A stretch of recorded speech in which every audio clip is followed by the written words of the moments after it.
Becoming a more effective thinker on paper is a sure way of becoming a more effective person in practice.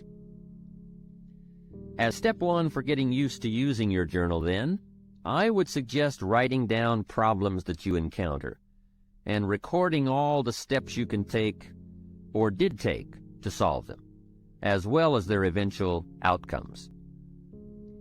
Now, I realize this is only a suggestion, but please let me offer you a bit of advice about suggestions. You see, many people will hear this suggestion, agree that it sounds like a good idea to try, and even go so far as to mentally agree to do it sometime. And therein lies the problem, that nebulous word, sometime. We all know what happens to the promises we make to do something tomorrow or next week or as soon as we have a chance. Somehow, we never quite get around to doing it. My advice is that if you think a suggestion has merit and that it's worth trying, that you promise yourself you will do it. Make a firm commitment now at the conclusion of this program. You will have chosen one of my suggestions, and that you will not do another thing until you have opened your journal and written at least one page. Otherwise, to be perfectly honest, you might as well stop the tape now and give it and the journal to a friend. For surely if you lack the discipline to start a journal, it is highly unlikely that you will ever have the discipline to continue to use one either. This leads us into a second function of your journal, which is the capturing of good ideas. How many times as we go through the day do we come across a good idea, a unique quote, an interesting piece of information, or even a significant personal discovery? And each time we do, we mentally say to ourselves, I must remember that.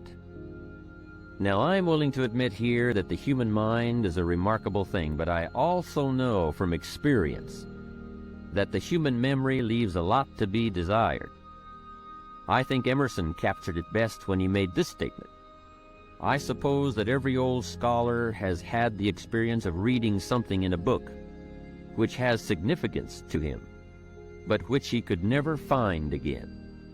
Sure he is that he read it there, but no one else ever read it, nor can he find it again, though he buy the book and ransack every page. How true. What we do not somehow capture today is lost forever. There are a lot of things in life that we can trust, but my experience has taught me that the human memory is most definitely not one of them. There are so many sources of insight and inspiration all around it. Good ideas flow in abundance from sermons and lectures, from books and magazines, television documentaries, business meetings, and conversations. But obviously, for you to capture the ideas, it is essential, as I mentioned earlier, that your journal always be at your side. I remember one time attending a church service in Carmel, California. The sermon that Sunday morning was excellent, so I opened my journal and started taking notes. But out of the 400 people in attendance that day, guess how many of the others were taking notes? Not one. So there I was taking notes in my journal from this sermon, and pretty soon the people around me were starting to give me strange looks. Out of the corner of my eye, I could see them nudging one another and whispering. I felt like some kind of spy. I could almost hear them saying, he's going to get out of here with some of this stuff. And sure enough, I did. I got the stuff. So what I'm suggesting is that you get in there and get out with some of the stuff. Let other people sit there thinking they can remember it all. Let other people treat opportunity casually, but not you. I would ask you to treat it seriously.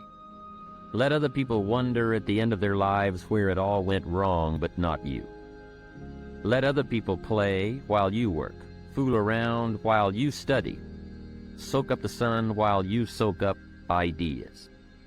10 years from now, they'll still be trying to figure out how to pay the bills, or wondering why their marriage isn't working out, or why they don't seem to be getting ahead professionally, but not you. life always rewards the serious students for their labors. So, since we all know that it's nearly impossible for most of us to remember the exact phrasing of an inspiring line, or the specific details of a business conference over an extended period of time, we've got to get serious about capturing it now. Generally, if we wait until the end of the day to describe events and happenings and conversations in our journals, the specific details have already escaped us. At best, we are left with scattered fragments, and it's hard to build an exciting future from mere bits and pieces of the past and present. So I would encourage you to get it all down as it comes your way. Financial ideas, personal development ideas, time management ideas, family ideas, business ideas. Everything you have the good fortune to come across. If an idea is worth listening to, worth reading, worth remembering, then it is also worth capturing in your journal. And there are many reasons for making the effort to capture good ideas, not the least of which is the fact that the simple act of writing something on paper helps to etch the idea more firmly in our conscious minds. To hear it, or see it, or read it is one thing. To take the time and make the mental effort to capture it with paper and pen is so much more. Second, every idea has its time and place. As Victor Hugo once wrote, there is one thing stronger than all the armies in the world, and that is an idea whose time has come. Perhaps the ideas you capture today will not have any specific meaning or purpose in your life at this moment. But ultimately, at some future point in time when you march into battle, the armory of ideas you have carefully and conscientiously assembled over the years will serve you well. Here's another interesting phenomenon about ideas.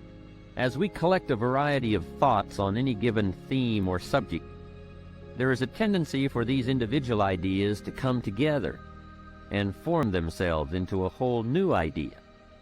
Much as the single flakes of snow, when gathered together, can be formed into snowballs and snowballs into snowmen.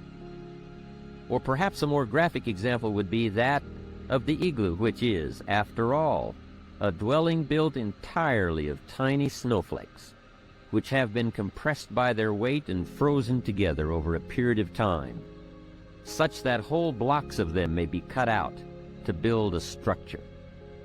The successful human being is one who has learned to diversify his interests and gather knowledge from a variety of sources.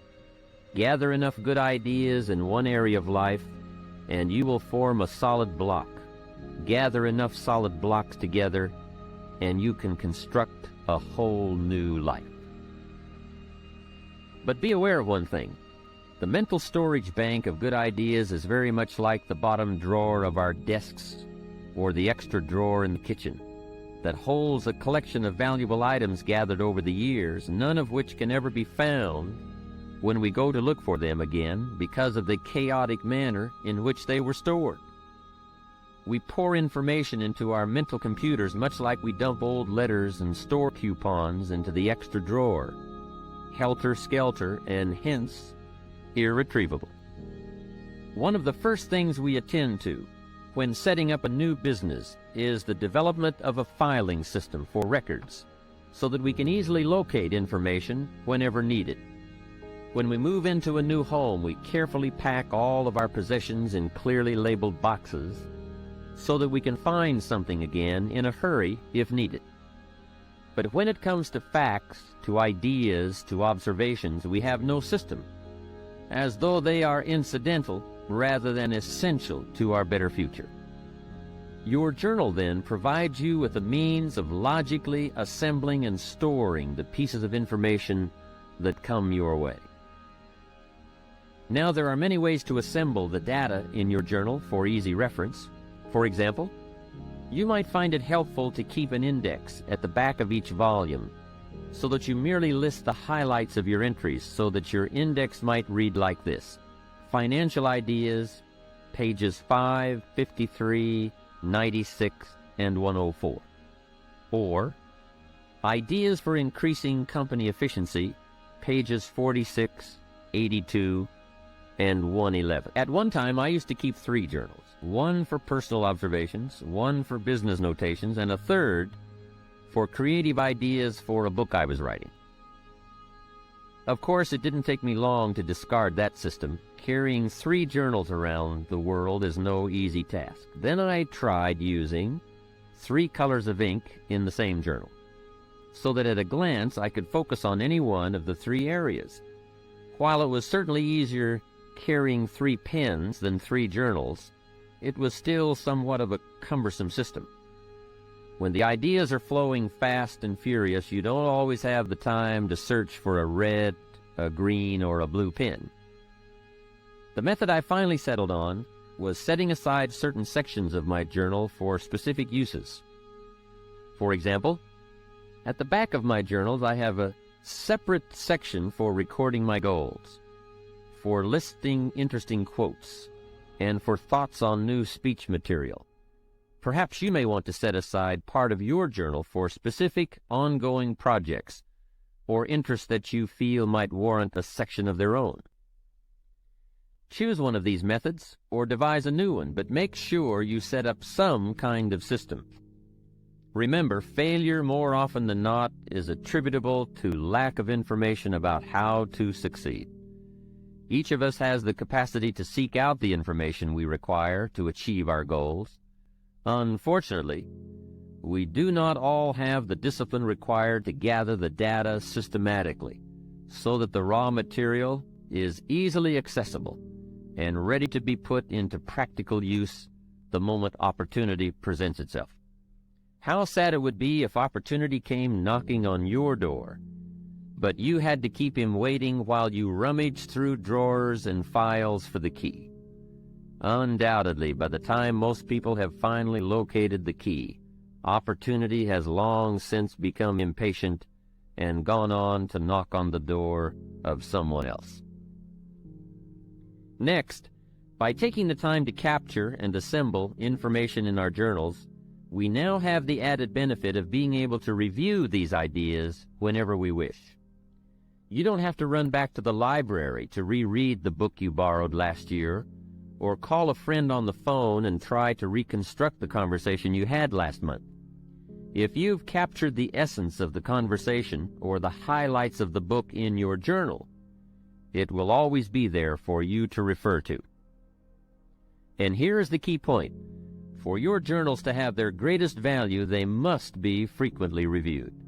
You see, writing in journals is merely a way of capturing information, but it is by rereading our journals that we begin the process of translating information into practical knowledge about ourselves, our environment, our relationships, our businesses, our financial affairs, our dreams, and our own better future.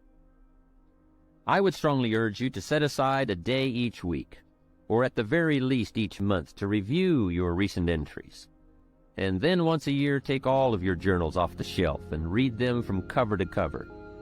What you read will probably make an incredible story of personal growth.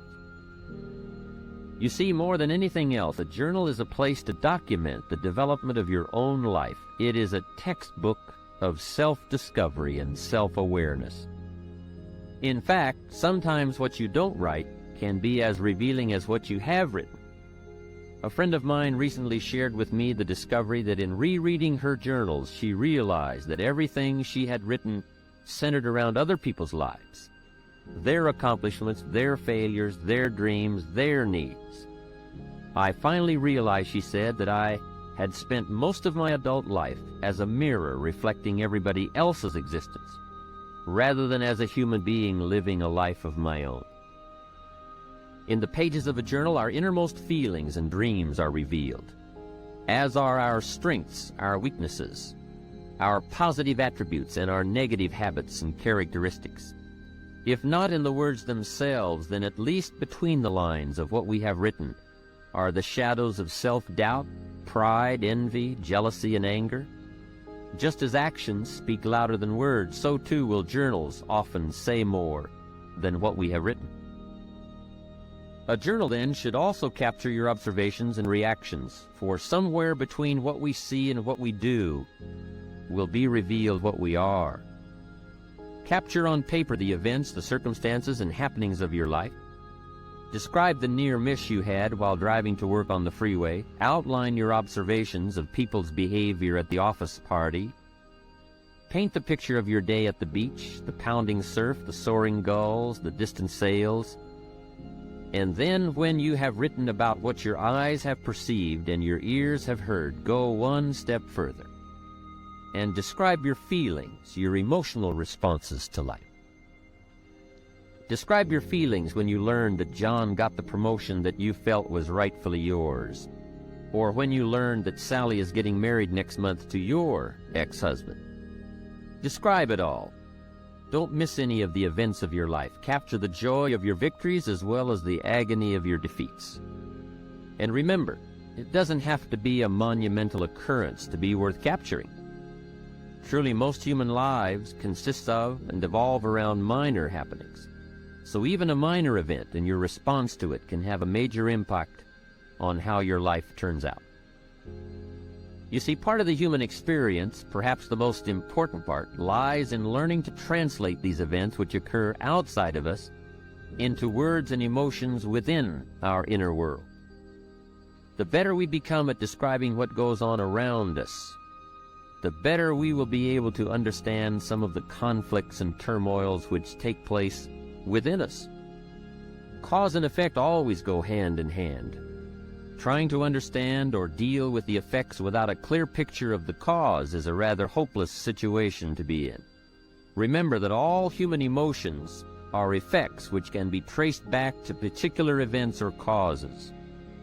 A better understanding of events will always give us a clearer picture of the effects we may be experiencing.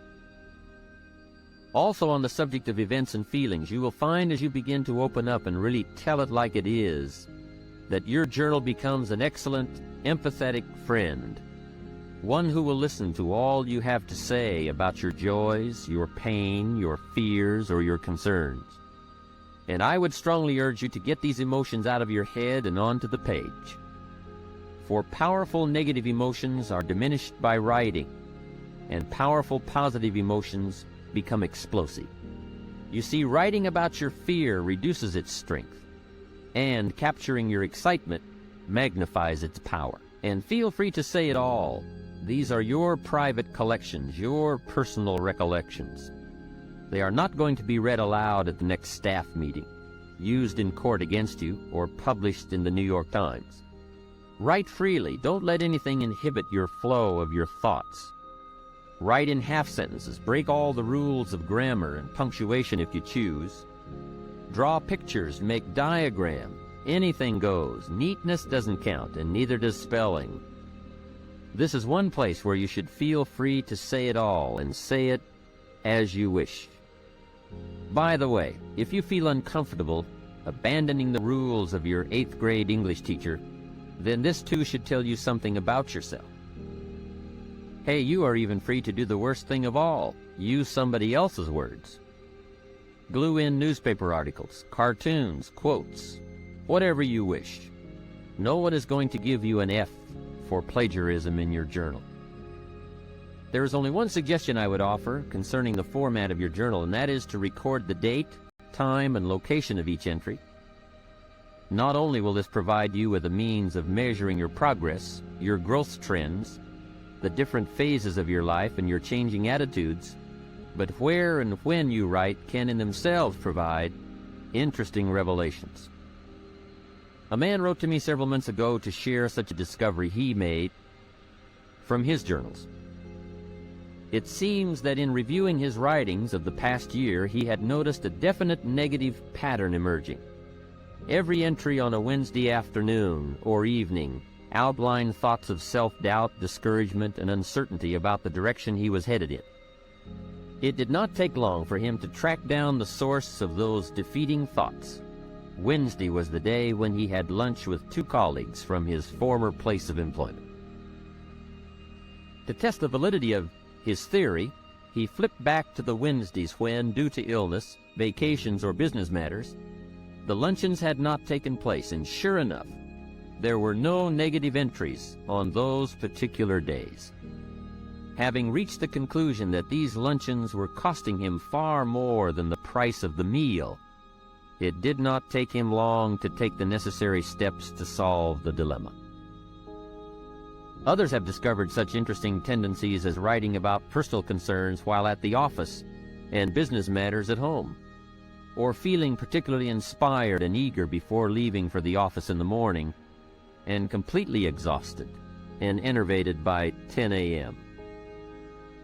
Remember, everything affects everything else. Your environment, your associations, your family, your friends, even your occupation has an effect on you.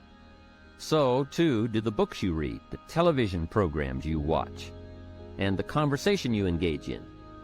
But influencers are often very subtle, making it difficult to detect the effect they are having until the damage is done. Like tiny little holes in a tire which can go undetected for hundreds of miles, the little pinpricks of subtle negative influences will eventually leave you just as deflated after a while.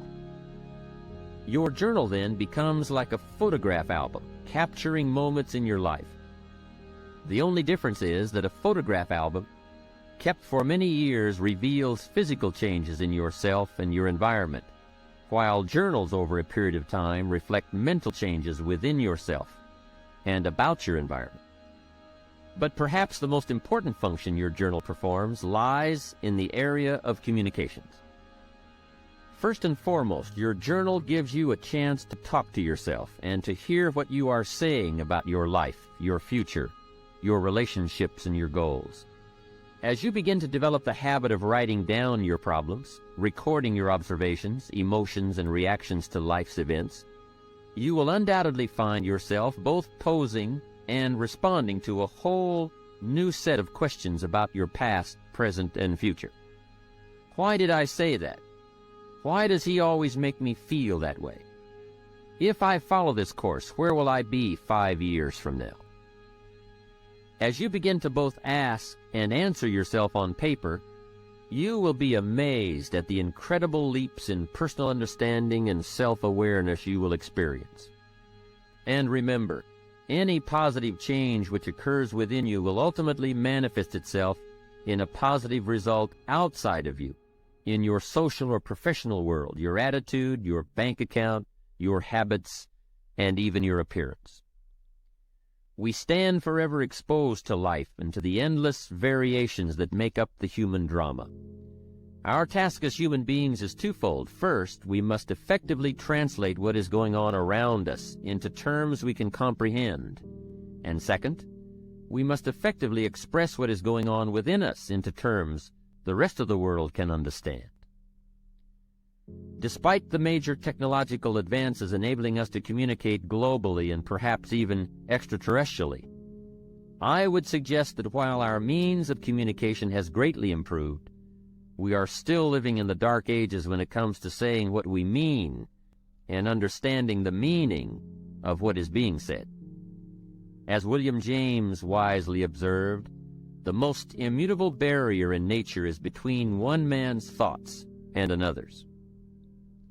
As much as we live together, work together, try together, grow together, discover together, explore together, and even pray together, man is truly an island unto himself, cut off from other human islands by the deep channels of non-communication.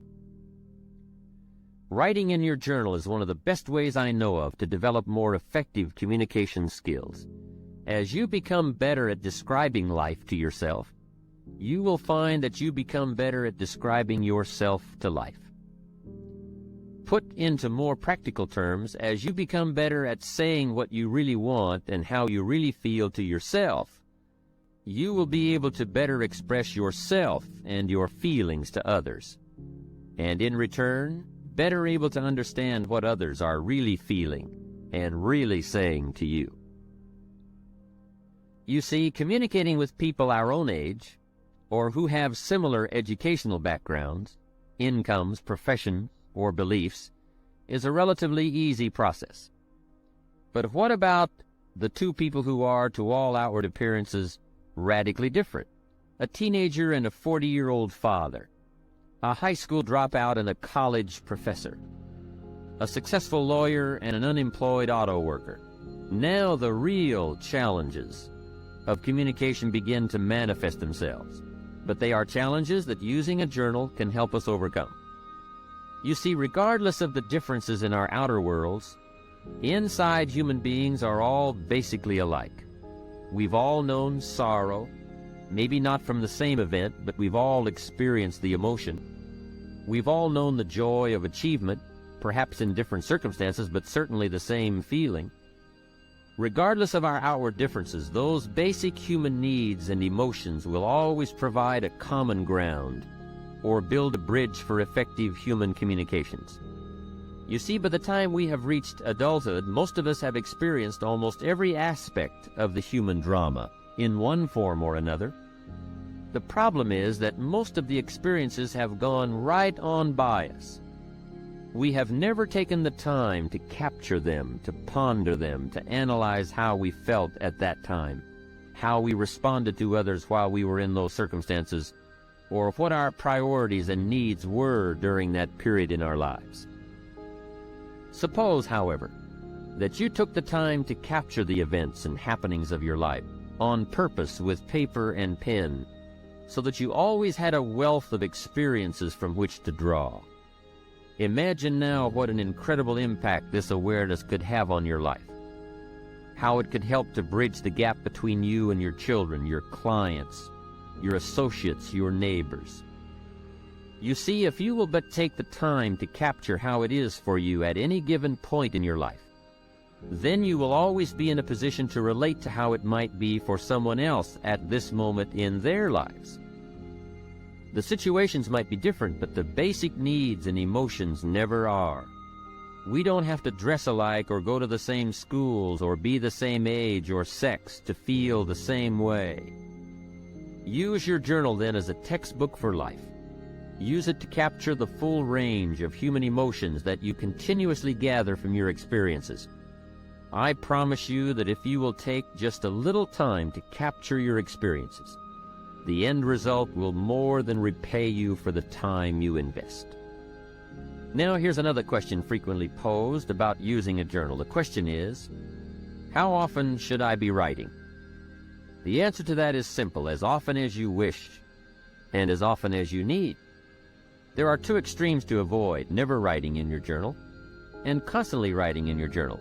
In the first instance, you will be participating in life without capturing it, and in the latter case, you will be capturing life without participating in it. Life should be a delicate blend of both observation and action. And let me stress again that the first discipline to be mastered in using a journal is to develop the habit of always having it with you. If you do not open it for weeks at a time, that's okay. Just get into the habit of carrying it. Without much effort on your part, plenty of opportunities for putting it to use will present themselves. Also, the simple act of carrying your journal speaks to the world. It says, I am a conscious observer and participant in life's events. When you present yourself to life as a serious student, life will respond by providing you with an endless opportunity to learn and grow and develop and enhance any and all aspects of your life. Remember, no tape program, no book, no seminar, and no encouragement from me can help you to develop the discipline to use your journal. Experience has taught me that the most I can hope to do is trigger your interest and enthusiasm. Recently, I had the chance to address a group I had spoken to several months before. The last time I had been with them, I had given one of my all-time best speeches on the importance of thinking on paper, with a particular emphasis on using a journal. They were an enthusiastic and responsive group, and it appeared from the many letters and cards that flowed in after my speech that my ideas had been particularly well received. However, just after I was introduced the second time, I asked the group one question: how many of you are now using a journal? I am sad to report that out of a group of almost 500, only a few hands were raised. The rest of the audience exchanged sheepish glances, much as you might give your doctor when he asks you if you have cut down on smoking. The mysterious workings of the human mind never cease to amaze me. We all know what is good for us. We all know that it will keep us healthy or happy or prosperous, but somehow we fool ourselves into believing that we'll start tomorrow. Tomorrow I will buy that book and read it. Tomorrow I will go on that exercise program. Tomorrow I will speak to John about that problem. Some people will actually listen to this tape, agree that keeping a journal could indeed change their lives dramatically, and yet never get around to writing the first page. But don't let that be you. I assure you that by the time you have finished listening to this program, the only thing that will stand between your intent and your accomplishment will be your ability to discipline yourself to get started. And believe me, once you get started, once you make the effort to begin, once you develop the journal habit, you'll be giving your own lectures to friends and associates about its rewards. In the final analysis, whether you decide to start a journal, and still more important, whether you exercise the discipline to use it, the decision and the action must come from inside you. No wise counsel from any source will ever replace the intensity that comes from a personal commitment to excellence. It is often said that reality is the best beginning, and perhaps it might also be the best beginning for your journal. One of the first entries you will want to consider making is a complete account of how it is for you right at this moment in your life. What's got you turned on? What's got you turned off? How is it going at home, at work? Are you happy, frustrated, excited, perplexed, worried, doubtful, or any or all of the above?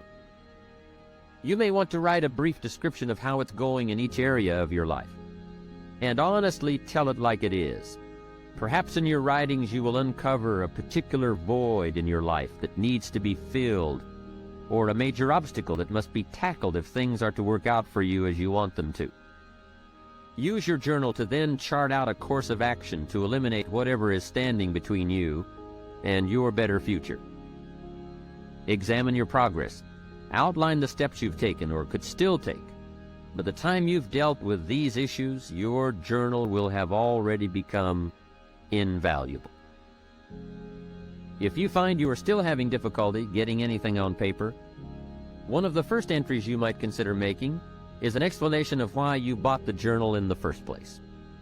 If you will but pause to consider what you hope to achieve by using a journal, then what to put into its pages will be obvious.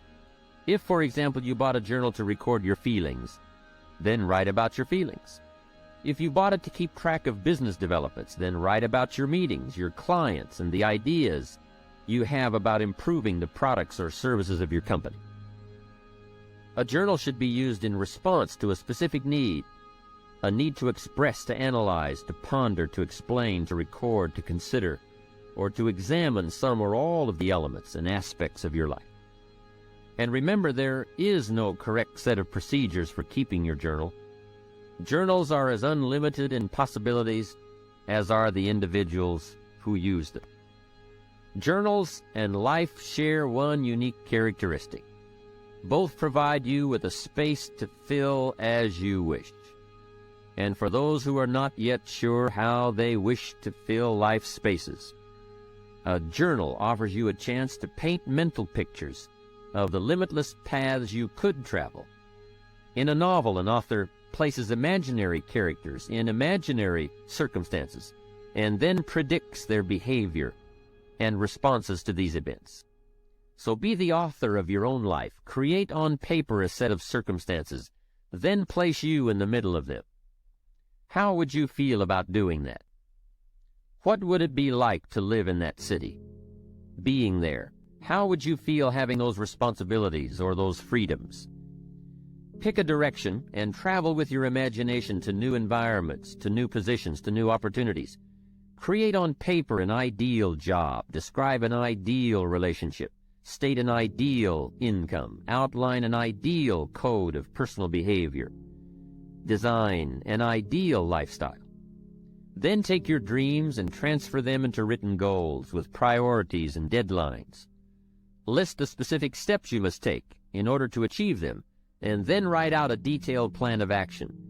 Take your dreams for your mind to the page, and then take them from the pages of your journal and make them happen in your life. Learn to paint these mental pictures, and then, like an artist, create something of substance on the canvas of your life, using all of your available resources. Add new color, new depths, new dimensions, new meanings to where and who you currently are by exploring where and who you still can be. Set yourself free and explore the possibilities of life with paper and pen. There's no risk involved. You cannot fail. Stretch yourself mentally, expand your inner horizons, and you will find that life will respond in kind by presenting you with new opportunities and associations, new experiences from which to grow and learn, and new circumstances in which you will become more than you had previously dreamed possible. Remember the advice of Napoleon Hill, who wrote that whatever the human mind can conceive and believe, it can also achieve.